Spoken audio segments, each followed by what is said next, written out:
Watu wengi wanaokosoa ni watu ambao wanapenda timu. Ukiwa ni mtu wa mpira unajua kabisa unaongelea masuala ya mpira. Na mtazamaji, nipo na mlinda mlango wa kikosi cha TRA Pila Mapato, wao wanaita hivyo, Fiklini Mapara. Bwana, mambo ni aje? Fresh kama kawa. Bwana, nikupongeze, kitambo sana bado upo kwenye game na bado uko vizuri. Shukrani sana. Bwana, ligi ukiitazama ligi ya msimu huu kwa upande wako, unaiona ni ligi ya namna gani? Nikitazama ligi ya msimu huu, ligi ni ngumu sana. Yaani ligi ni ngumu sana kwa sababu kila timu imejiandaa. Na kwa kuthibitisha hilo, kila mchezo unakuwa ni mgumu. Mchezo imekuwa migumu, draw zimekuwa ni nyingi sana kwa sababu levels zinafanana. Ligi kwa hiyo ni ngumu sana msimu huu. Tangia umeingia kutumika ligi kuu, utanikosoa kama nakosea. Mimi nakufahamu tangia timu inaitwa EF mpaka hivi sasa. Tangia umeanza kukanyaga kwenye ligi kuu mpaka hivi sasa, kwa hiyo kwamba ligi ya msimu huu umeiona kabisa kwamba ina competition, ina intensity hatari zaidi. Ligi ya msimu huu ni ngumu sana. Yaani ni ngumu sana kuliko ligi zilizopita hapa nyuma. Msimu huu ligi imekuwa ni ngumu zaidi. Nini ambacho kinapelekea kuonekana kwamba ligi ya msimu huu ni ngumu, lakini pia tunaipongeza bodi ya ligi kwa kusimamia ligi vizuri, kwa sababu tunaona ligi yetu inazidi kupanda, lakini ugumu hasa uko sehemu gani? Ligi ni ngumu kwa sababu kila timu imejiwekea malengo bora. Timu ikiwa na malengo bora, alafu yale malengo yakazamishwa kwenye vichwa vya wachezaji, always ligi inaenda kuwa ngumu sana. Kwa sababu kwanza mtu unaingia uwanjani unasema malengo ya timu imejiwekea malengo haya. Na maana lazima mimi ni fight kutafuta malengo ya timu. Nikitimiza malengo ya timu, malengo yangu mimi yatakuwa yametimia kwa 90%. Kwa hiyo hicho kitu cha kwanza kabisa ambacho sasa hivi tunamezeshwa sana wachezaji, kwanza kuipambania nembo ya timu, kujua nembo ya timu ina thamani gani na kujua timu imejiwekea malengo gani. Kwa hiyo inasababisha ukiingia uwanjani unafanya kitu kwa extra. Tumeona ikionekana vilabu ambavyo havijafikia kwenye ile interval ya Yanga, Simba na Azam, inaonekana kwamba mnakamia zaidi kuelekea kwenye michezo hiyo. Kwa upande wako kama mlinda mlango, unapoelekea kwenye mchezo mkubwa kama wa Yanga, let's say, ama Simba, maandalizi yako yanakuwa ni extra au yanakuwa maandalizi kama mchezo mwingine? Maandalizi always yanakuwa kama mchezo mwingine kwa sababu sote tuko ligi moja. Sawa, wenzetu ni timu kubwa, wanashiriki kimataifa always kila mwaka, lakini maandalizi yanakuwa ni yale hata kama umakini unaongezeka, lakini maandalizi yanakuwa ni yale kwa sababu ukiambiwa kimbia mpaka pale, haiwezekani mechi nyingine uambiwe kimbia mpaka kule. Ni umakini tu ndio unaongezeka. Bwana, hawa ni wakubwa kuliko sisi. Tukifanya kosa hili watatuadhibu. Umeelewa? Msimu huu wa ligi kuna baadhi ya michezo umeanza kwenye kikosi cha TRA. Ama katika misimu ambayo inaendelea, mshambuliaji gani ambao ukikutana nao unaona kabisa anakupa heka? Wote ni wazuri. Sasa hivi washambuliaji wote ni wazuri. Wote wana uchu wa kufunga, wote wanaamua sasa hivi kupiga golini, ndio maana makipa wanafanya sana saves sasa hivi. Kwa washambuliaji wote, kwangu mimi washambuliaji wote ni wazuri. Wote ni wazuri. Mechi ya Pamba Jiji na Simba Sports Club uliitazama? Nilitazama baadhi ya matukio kwa sababu nilikuwa nipo kwenye gari na kuja Dar. Moja ya tukio ambalo walikuwa wanazungumza sana Kasari, aina goli ambalo lifungwa na mchezaji wa Pamba, the way ilivyopigwa ile faulo mpaka goli linakwenda. Wewe ukiwa kama mlinda mlango, hichi ambacho kinazungumzwa, unadhani wako sahihi kwa namna fulani kumlaumu golikipa kwa the way alivyoweza kutengeneza defense yake? Ili lifungwe goli lazima ifanyike mistake. Sisemei kwamba ile ni mistake ya kipa. Hapana. Ila wanaozungumza wengi sio watu wa mpira. Wanaozungumza wengi wanapenda timu. Sijui umeelewa. Tukizungumza na wachezaji imekuwa kama kauli mbiu yenu. Kwamba kuna watu wa mpira na wanaopenda timu. Watu wengi wanaokosoa ni watu ambao wanapenda timu. Ukiwa ni mtu wa mpira unajua kabisa unaongelea masuala ya mpira.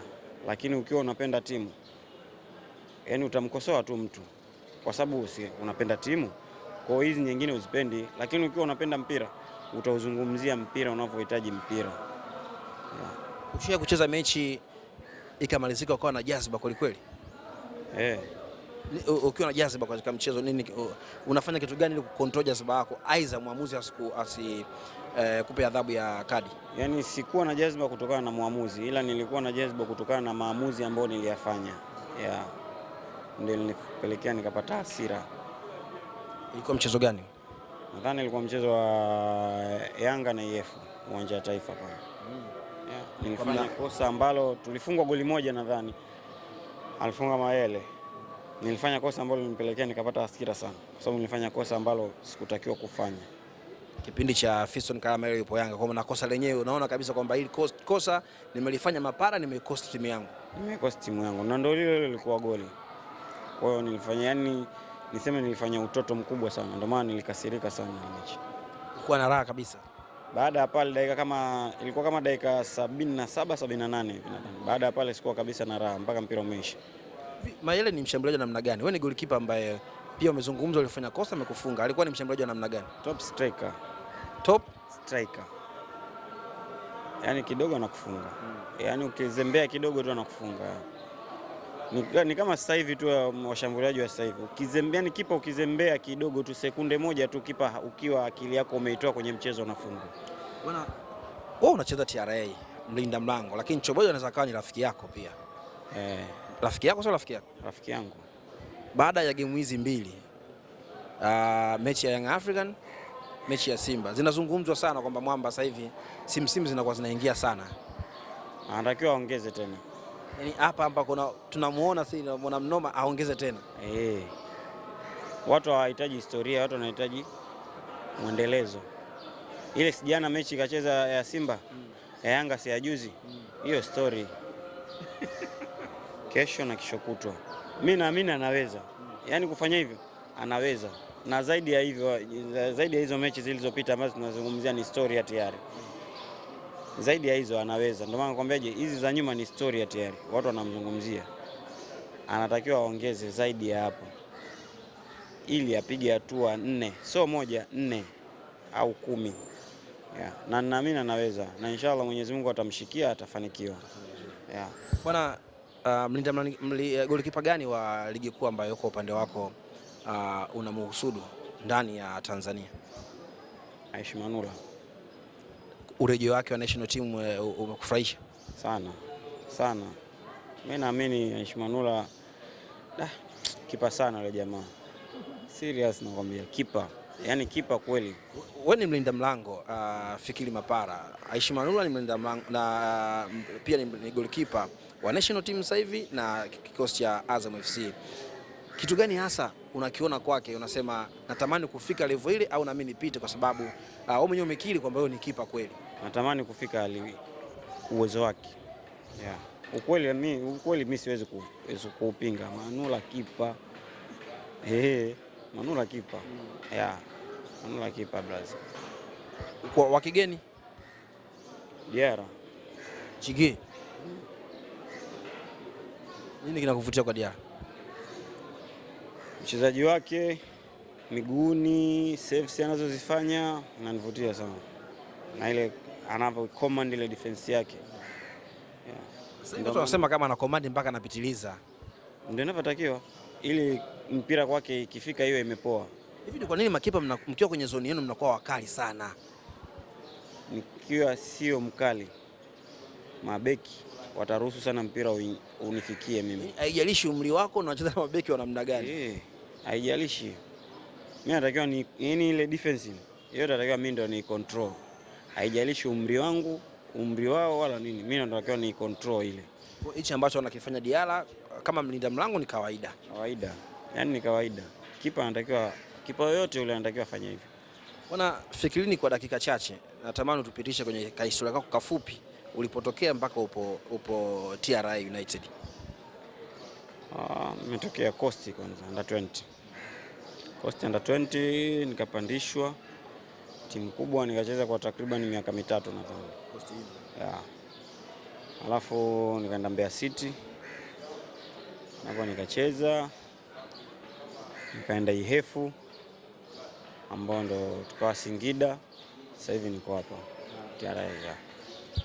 Unaiona timu yako ya TRA mkishiriki katika michuano ya shirikisho? Inshallah hakuna kinachoshindikana.